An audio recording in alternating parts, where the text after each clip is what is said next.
struggle to survive through our unions. So right now, Judy Greenspan is a long-term activist for revolutionary change in this country and a member of Workers' World Party. She registered as a member in support of the Peace and Freedom Party 25 years ago, long-term support. Judy is currently chairing the Bay Area Workers' World Party's presidential campaign featuring Monica Moorhead and Lamont Lilly. And she's also union herself to the bone, teacher in Richmond. You know, by the way, I just want to tell you, Mr. Mackler, teacher, Judy, teacher. He's gone, but David, electrician, carpenter. I'm sorry, I don't know what Peter does. Civil servant's a worker, and I used to be an electrician. So, I mean, it's no, you know, it's not a coincidence. We're trying to, you have to rebuild this workers' movement. And to rebuild the workers' movement, we have to be clear on certain issues, and this one seems to be a little complex. It's like trying to battle somebody with blindfolds on. All we're saying is, off with the blindfolds. Judy.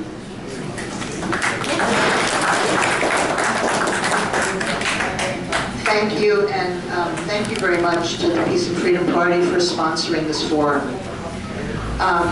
Before I begin, I have to deviate a little bit from my topic, similar to Jeff.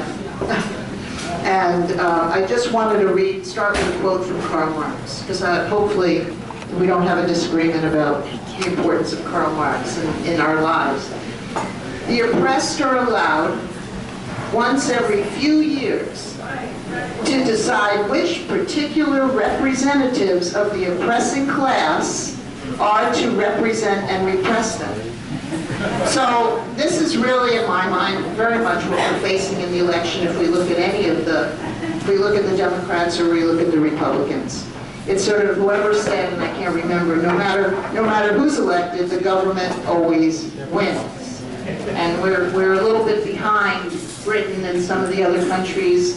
I just spent a month at Mexico. In Mexico, when they have an election, there are literally 50 parties that run. Not that any of them are necessarily representing the workers and the poor. And I think sort of that's our task in front of us, to build a movement that can represent the working class and the oppressed class in this country and really wrest it from, or wrestle it from, the Trumps and the Clintons. I just returned from Philadelphia, where I spent a week demonstrating in the streets against Hillary Clinton and against the Democratic Party. But on to Brexit. And I really do think that whatever our analysis is of Brexit, whatever our analysis is of the discussion today, we have to apply it in this country. We have to figure out, what does this mean for our tasks as we go forward? Workers' World Party, first of all, has no illusions about the European Union. We know exactly what it is. We know what class it represents. We are not for the European Union. However, we feel that the referendum that the workers were forced to vote on was really a phony referendum. It was not a referendum that came out of the struggles of the working class. It did not come because the workers were all of a sudden class conscious and realized how horrible the European Union was. It was forced upon them. It was forced upon them very much like sort of what happened in this country after the bombing of the World Trade Center, the destruction of the World Trade Center, where that was used to usher in a wave of racism and anti-Muslim sentiment that we still haven't figured out how to deal with.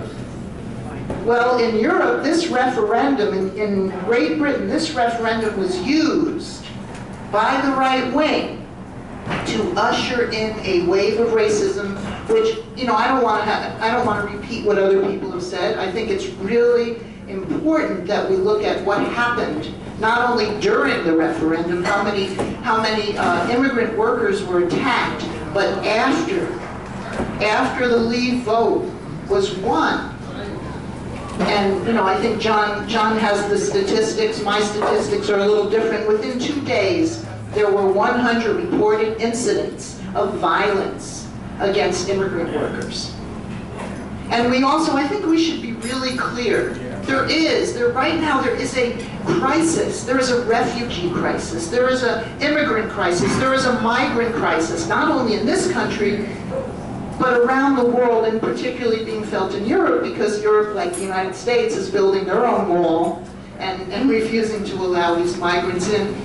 The responsibility for this crisis, fueled by wars, which the people of Africa and the Middle East have never started themselves, fueled by an economic crisis which can only be put at the feet of the United States, Great Britain, NATO.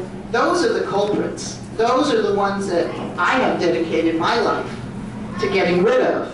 And I hope many of the people here have. So we really have to look at the ramifications, the racist ramifications of this vote, which again, it's not like the workers it's not like they went to the strike committees or they went to the unions and they said, what do you think? Should we have this vote now?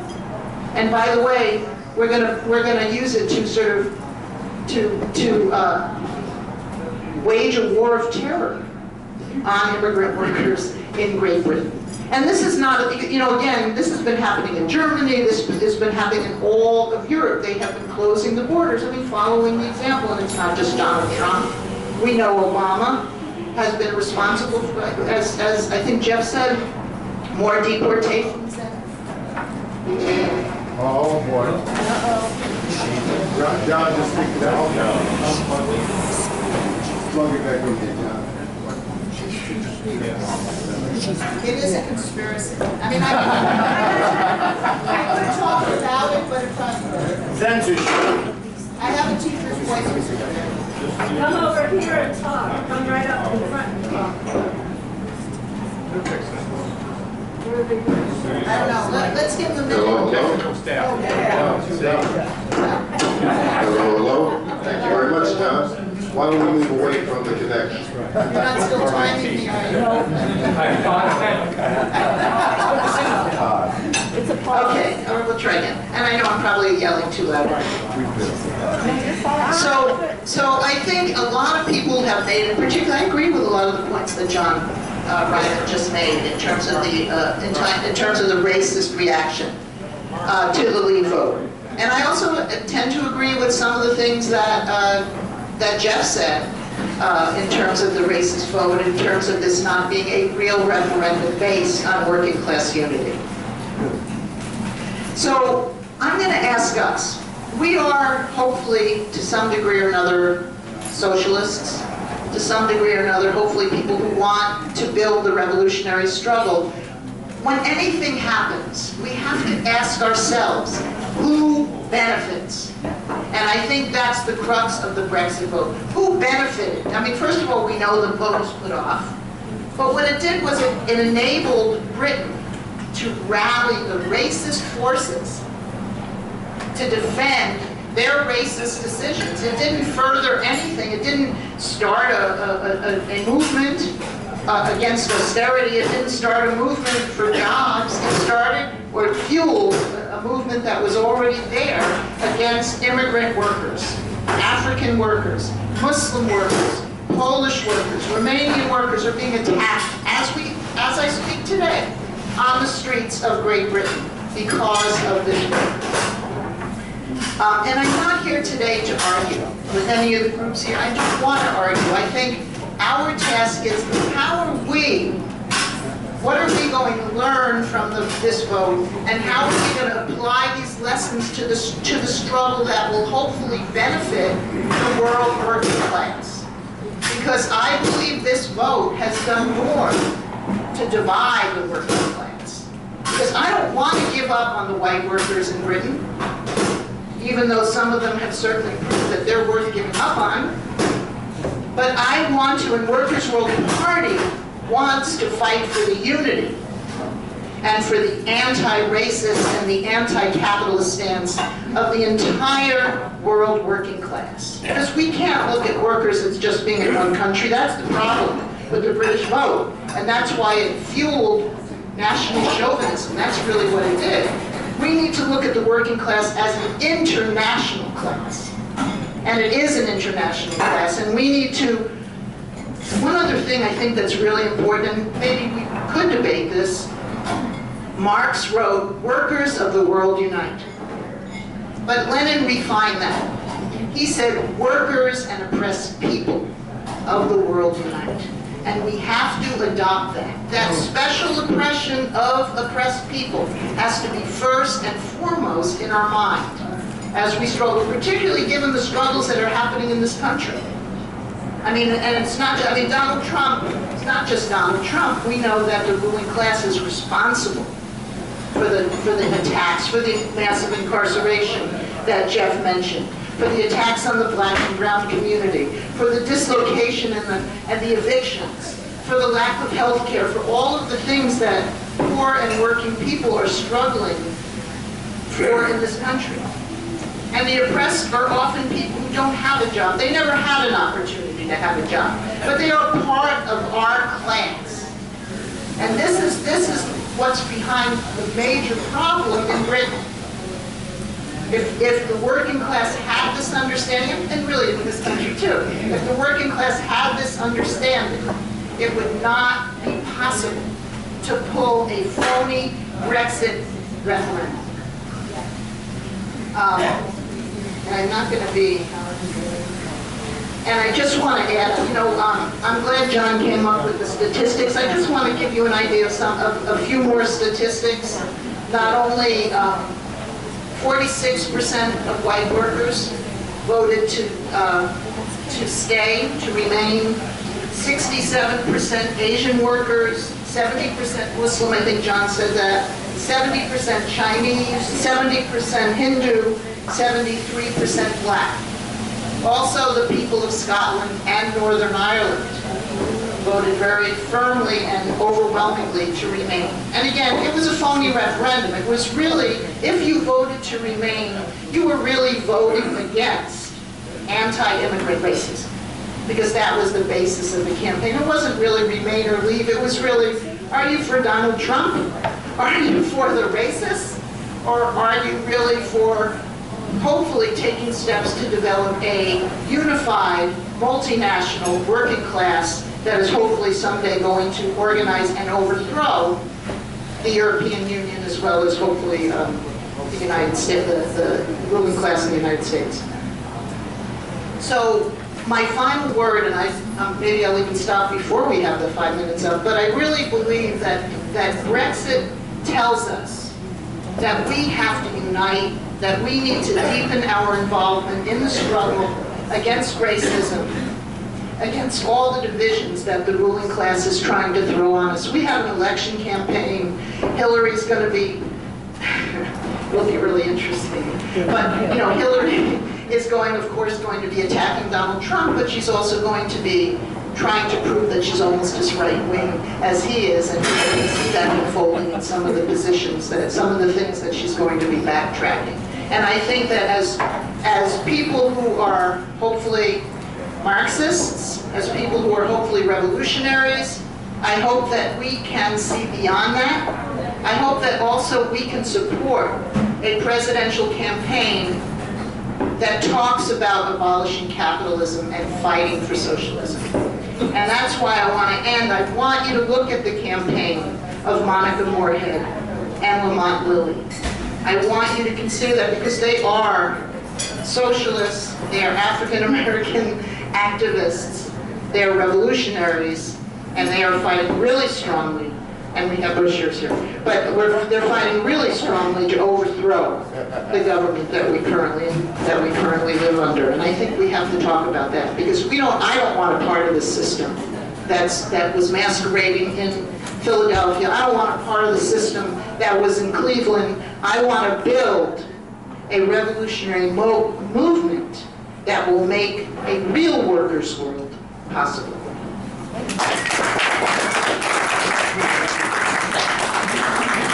Thank you, Judy. Thank you. I never thought of that. Okay, well, just to our last speaker, stick around, because there will be a discussion following our panelists. their presentation. So, you know, we're pretty freewheeling. Everyone's given an equal amount of time. No one speaks until everyone who wants to speak has spoken once. Okay? No one speaks twice until everyone who wants to speak has spoken once. And I know, I'm giving it to them in increments, all right? Our last speaker, Brother Peter Urban, you know, I was trying to catch up on this Brexit stuff, and I read a very interesting piece in the New York Times editorial section by Jerry Adams about his perspective on this Brexit stuff and the contradiction in Ireland between the North and the South, and how this affects the Good Friday agreement that they signed. And I mean, I tell you, there's all kinds of angles to look at this stuff, but I want to stay with the proletarian angle myself, because I guess if you're anchored, you can't get lost, all right? Nevertheless, here we go. Brother Peter is a member of the Irish Republican Socialist Party for 25 years, all right? Co-international secretary for 6 years, honorary vice president, dig this, of the Scottish Republican Socialist Movement. So we talk about commitments, busy, all right? And he's also a founding member of the International Republican Socialist Network. So he might be able to share with us the perspective coming out of Ireland, I believe. Come on, brother. That's precisely what I'm going to try to do today. I'm going to be as brief as possible, and I'm going to deal with the situation in Ireland with the Irish Republican Socialist, but as well with the Scottish and Welsh Republican Socialist. And what makes that challenging is the positions are not the same. And I hope to give you some understanding of why that is. But let me talk first about the Irish Republican Socialist Party. The party has been consistently opposed to the European Union since its inception. It has argued consistently that the European Union represents a cartel of European capitalists and is not operating in the interest of the working class. It, in fact, was responsible for the destruction of the fishing industry in Ireland, the mining industry there. Probably the primary advantage and why actually the European Union enjoys broad support in the 26 counties of Ireland is that it has provided a new place for them to find jobs outside of their own country, which has been a tradition since the Great Famine and remains one to this day. For that reason, when you're in the 26 counties of Ireland, you see a plethora of EU flags. I think in order to understand that identification, you need to recognize that Ireland was, until a century ago, part of the United Kingdom. And being part of the United Europe is an alternative to that, and there's a psychological equation that accompanies that. But as I say, despite the fact that the EU enjoys broad support in the 26 counties, the IRSP has been consistently opposed and remains opposed. And I would point out to you that one of the most militant campaigns in Ireland of the recent decades has been the struggle against water charges. And that is an EU-mandated campaign, which has seen mass opposition, non-payment of bills, dismantling of the things that basically record the charges. What do we call this? Meters. Thank you very much. Yeah, meters. But in any case, so that has been one of the most militant campaigns in recent Irish history, and it is an EU-mandated campaign. At the same time, when we look at the 6 counties of Ireland, we have a very different picture. The vote there on Brexit was very much polarized along nationalist and loyalist lines, with the loyalists supporting the exit vote and the nationalists supporting the remain vote. But the nationalists are a minority in the 6 counties, so why was it that a majority of the voters there voted in support? Because they were joined by sections of the cosmopolitan bourgeoisie, essentially. So it's a very unusual circumstance there that we had the progressive nationalist community lining up with a section of the as I say, the comprador, the cosmopolitan bourgeoisie there. But the vote for leaving the UK, for leaving the EU was overwhelmingly rooted in the loyalist community, which is traditionally right-wing and racist. What else is interesting about this vote in the 6 counties is that, as Gerald was referring to, the Good Friday Agreement, which ended several decades of war in the 6 counties, is predicated on the continuation of participation in the EU. The European Union sank about $1.5 billion pounds, into the borders regions immediately following that vote to shore that up. They played a major part in pressuring in support of it, primarily through economic contribution. And the sorry, I just lost my thought there. And there is established, the Good Friday Agreement established a number of cross-border entities. So the hardening of the border between the 6 and 26 counties again is a real problem for the Good Friday Agreement, and it caused Gerry Adams and Sinn Féin to call for an all-Ireland vote on independence from Britain. After years of quiescence from them on that point. And I will say that the Irish Republican Socialist Party and other socialist entities like EGRI in Ireland are taking advantage of the fact that the Brexit vote does fuel the national liberation movement there. And that gives me a good segue over to Scotland, because the vote in Scotland was about 2/3 to remain, and it was fueled overwhelmingly by the failure of the recent, actually the stealing of the recent vote on departing from the United Kingdom. The Scottish National Liberation Movement has grown tremendously. It is one that enjoys tremendous working class support. The yes vote in Scotland was quite multinational. The opposition was quite clearly based in racist right-wing opposition and Toryism. I shouldn't say that because the Labour Party was god-awful in that campaign, but regardless, the fact of the matter is that the yes campaign, or the move to depart from the UK, which would in fact end the UK, in fact it would end Great Britain, since Great Britain didn't exist until Scotland was merged with England and Wales. That campaign is the primary focus of the working class, I would say, in Scotland today. And so despite the fact that the EU just recently succeeded in closing the last Scottish steel mill, it still enjoyed mass working class support. In fact, in the city where the steel mills have been shut down in recent years, it still enjoyed, the EU still enjoyed tremendous support, but because it provides a context for departure from the UK.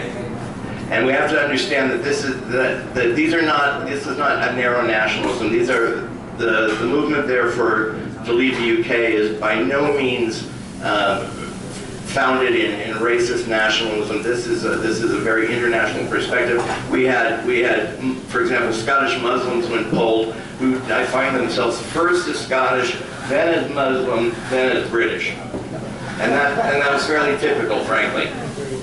So the situation in Scotland, when you look at the overwhelming vote to remain, you have to see that in the context that really what that translates into is support for the exit from the UK. And I hope that will win the support more broadly in the left than it has to date, because it means the destruction of one of British imperialism ultimately. The same kind of situation is what we see in Wales, but Wales was more borderline. Wales, in fact, voted majority to leave the UK. However, 12 days later, when polled, they literally flip-flop those numbers. So, and the role of being anti-immigrant in Wales has got to be seen as minimal because only 3.5% of their population is born outside of the UK. So it's really a non-issue there. In fact, the bigger issue in Wales today in immigration has been with sections of the English populace moving into Wales and displacing the indigenous people there, calling for attacking the language and so on and so forth. That's been a much bigger concern. And because of that, Plaid Cymru, which has been problematic as a Republican socialist who long has been involved with all three of these struggles. In Wales, we used to see Plaid as one of the more conservative elements. They did have a left leadership come into the fore in recent years, and I think that has to be appreciated. But Plaid has now attempted to turn the vote, the Brexit vote, into an issue for hastening the departure from the UK as well, and has tied itself tightly to the Scottish movement in that regard. So I didn't really want to come up here with an advocacy because, as I said, the groups that I'm associated with are not of one opinion on this, but I do want you to understand that within the context of Ireland, Scotland, and Wales, that the dynamic around Brexit is unique. It's unique in each of those, and it's fueled by considerations that are really other than are seen perhaps in England proper. Interesting thing though, immediately after the Brexit vote, polls were taken in both Manchester and Liverpool, and both of the majorities in both of those cities, both solidly working class cities, said that they would rather join an independent Scottish republic than remain within the United Kingdom. So that's a separate question entirely. And I'm not advocating breakup of the English working class. But nonetheless, it was an interesting phenomenon. But anyway, so I just wanted to share that with you and leave you with the understanding that the dynamics that we're seeing in those particular contexts are unique. And even to the extent that within Ireland, we've got this something of a divide between the 6 and the 26 counties. At the same time, there's no division in the mutual solidarity amongst all these organizations. So, and why is that? Why would that be? That's because we're really not seeing these as the fundamental issue around which our struggles are based. And accordingly, we're behaving as dictates by the phenomena in terms of how does this impact on our central struggle, which is the struggle to construct independent Republican or socialist republics in Scotland, Wales, and Ireland. That is the struggle of the Republican socialist movements, and that is what they brought to the table in terms of the Brexit vote and their campaigns around it. And with that, I'll end. Let's hear it for our panel. Come on, man. A lot of experience. Very, very stimulating. Okay, so we're going to try to do the best we can. Now listen, guys. Personally, I never want to leave a political discussion. All right, so I'll stay here at 12 o'clock talking about all this. But we can't do that because we share this at 4:30. Some people come in to do their little thing, their little music thing. We got to give it up. All right. So when we have our discussion, we're going to ask people. I mean, really, it's up to you now. More people can speak if we speak for 2 minutes apiece. I guess you could be a little more circumspect if you speak for 3 minutes.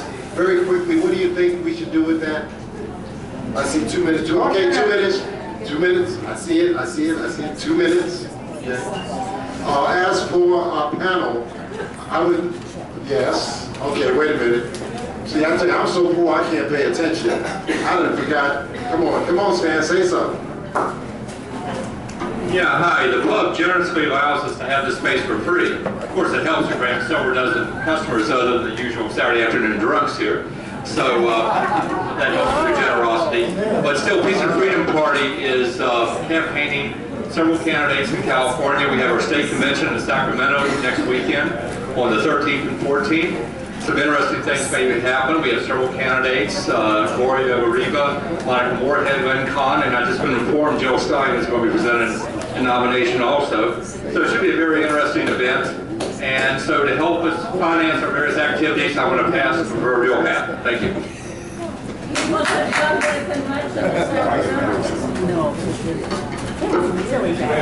Okay. So give what you can. We appreciate it. You know, I'm going to suggest, since you all took over, do you have any ideas on this? I was going to suggest that we have you see, remember, every time one speaks, everyone speaks. So you guys get 3 minutes in the middle of the discussion to, yes, because what's happening is we don't want you to respond every time they ask a question. So let's give you 3 minutes to try to respond after about 15 minutes of discussion, and then 3 minutes to close it out. You guys will be the final speakers. Okay? Okay. Let's see the hands. Who wants this? Wait a minute. Is somebody taking stack? I need help. I need help. I'm doing stack, Okay, good. and I'll pass around. Is there a time limit on this? Yes. 2 minutes per person. And then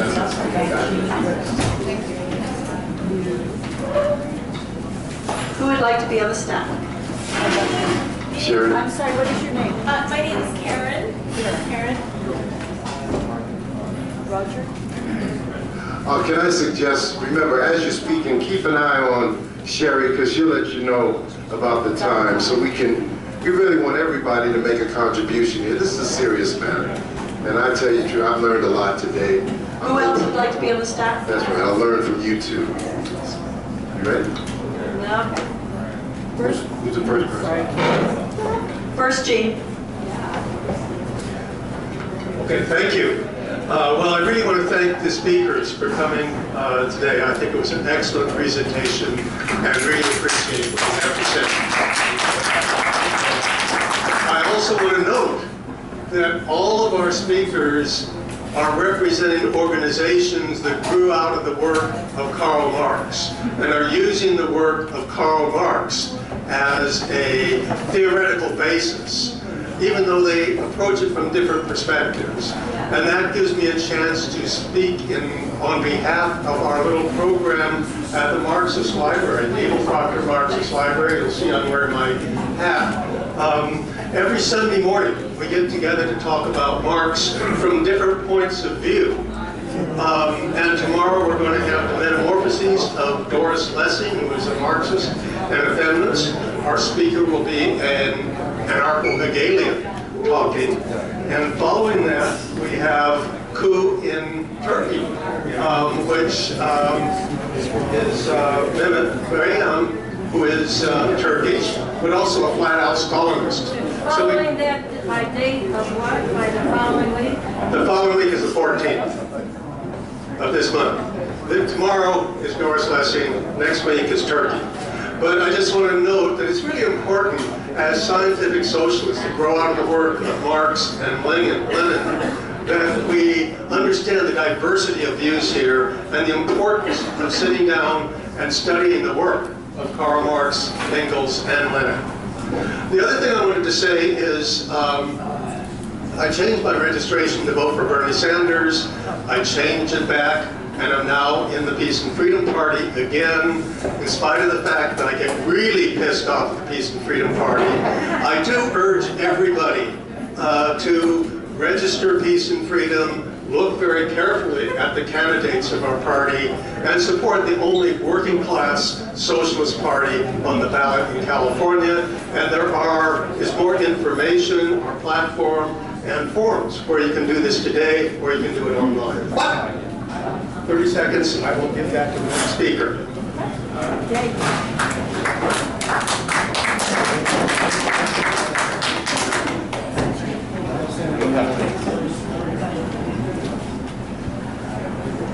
Okay.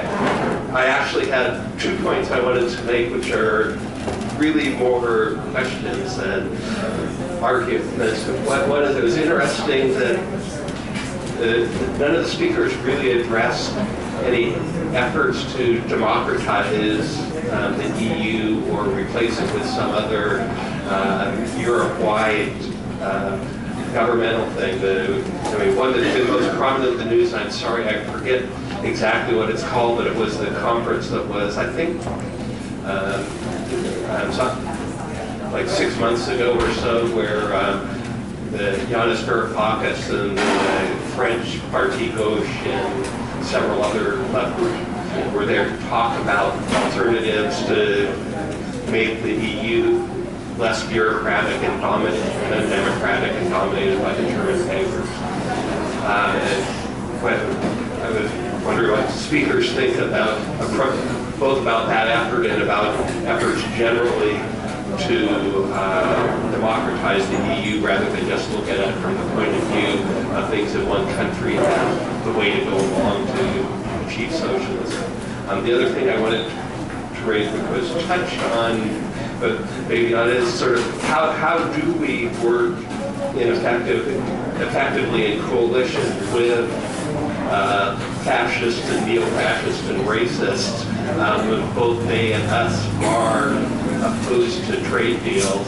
And that was basically what left advocates of Brexit faced how to do that when the main campaign was UKIP and such, and what people opposed to trade deals now with Trump and David Duke and such being prominent in opposition to it, in addition to people from the left and like.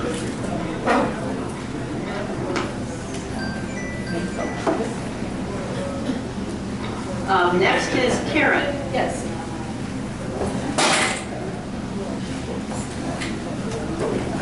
Oh, that's all right. That's right.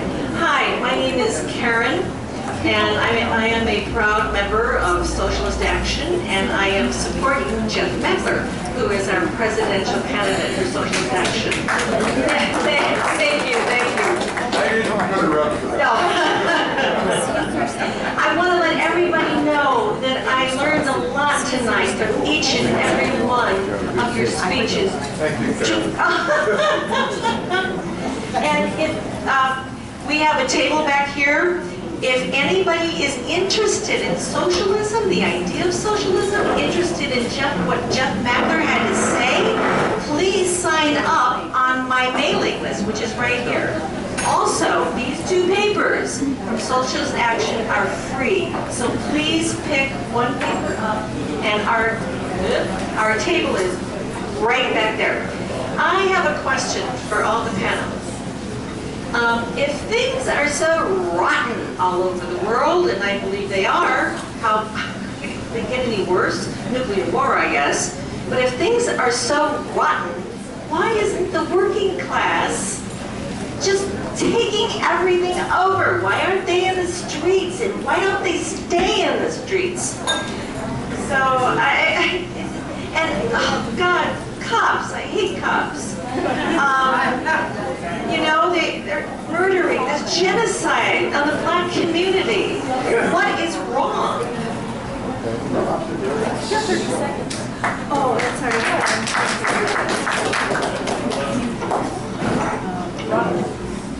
Roger? Hi, I'm Roger. I'm a recently retired UPS Teamster, shop steward for 25 years. I went through the 97 UPS strike, and that strike was won through international working class solidarity. Not only was the strike overwhelmingly successful in the United States of America, but if it had not been for the solidarity of our comrades in Canada, in Mexico, and ultimately in UPS's second largest market, Europe, we would have lost that strike. Now, the reason I mention that is because the classic Marxist position has always been neither free trade nor protectionism, but international working class solidarity. The problem as I see it, and I'm going to ask both Remain and Leave speakers to address this issue. The problem as I see it lies right there. Concretely, can you point to any examples where transnational corporations have been successfully defeated by a combination of working class action across national lines? Wow.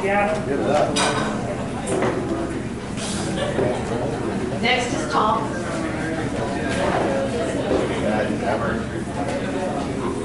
Hi, I'm Tom Lacey from San Francisco Peace and Freedom Party, county chair. Just one observation. A lot of the discussion on the part of American activists with regard to the Brexit vote reminds me a lot of analysis coming out of World War I.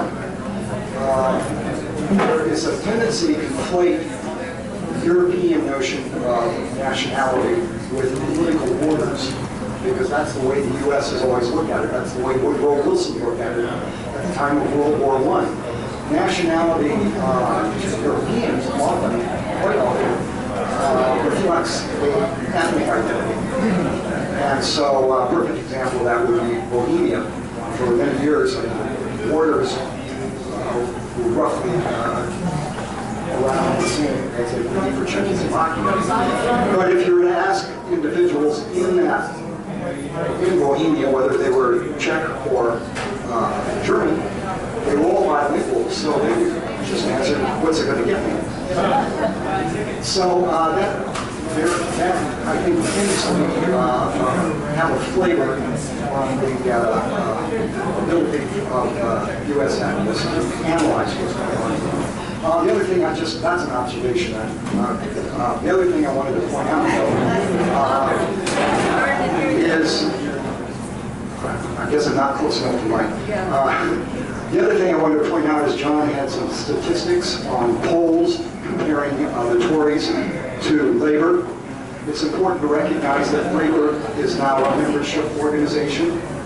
You have to pay dues in order to vote. That's how Jeremy Corbyn got in there. The Tories are not.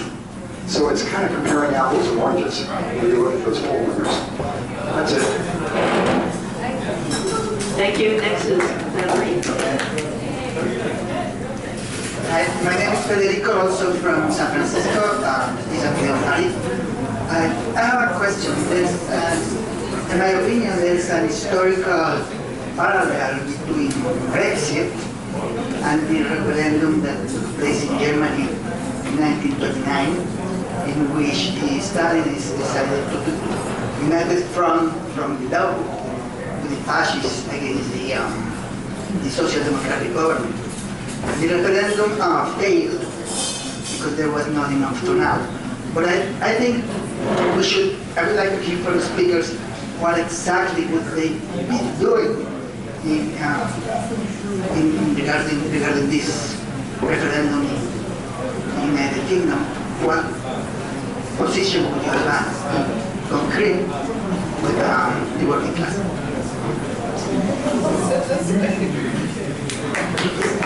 Next, Tova. Hi. So I just wanted to take Judy's proposition a little bit further when she talked about Lenin having added the oppressed to Workers of the World Unite with regard to this discussion and the national question. And essentially, what Lenin also talked about in the national question is the fact that the workers as a whole, the white workers in particular, cannot win their liberation until the oppressed nationalities are liberated. So, so I think that speaks to part of the whole issue with the Brexit discussion and the Brexit vote. So I just wanted to add that little piece to it. That's one reason, if you look, or I shouldn't say one reason, but if you look at the campaign brochure of the Monica Moorhead and Lamont Lilly campaign for president and vice president, the top slogan says, abolish capitalism, Black Lives Matter, fight for socialism, okay? So that's very much tied to what I just said, all right? So, and these brochures are not only available free, but we always give out the Workers' World free. We do take donations. It's not like we're running out of money, but this is one of the only remaining national printed newspapers of the left in this country, and you never see me putting out my hand for money. I would gladly take it if you can donate it, but we do distribute it free.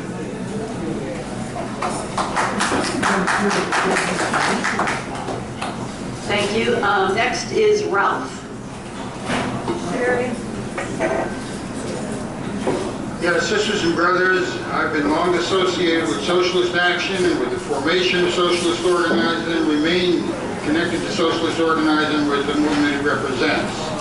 I want to emphasize here that when we're talking about Brexit and we're talking about the European Union, I think it's important to understand what exactly the European Union is. It is not a united socialist federation of workers in Europe. It is not the working class in the United States of workers who have come to power in Europe. It represents finance capital, and it represents the instruments of imperial repression. The banks, on the one hand, and their austerity measures, and the social democracy within that formation in implementing the agenda of U.S. imperialism and its subalterns throughout the area, including funding the nominal terrorists and arming them in the name of ISIS, the whole 9 yards. The issue arises with the surprise election of Jeremy Corbyn as a leader of Labour, who will challenge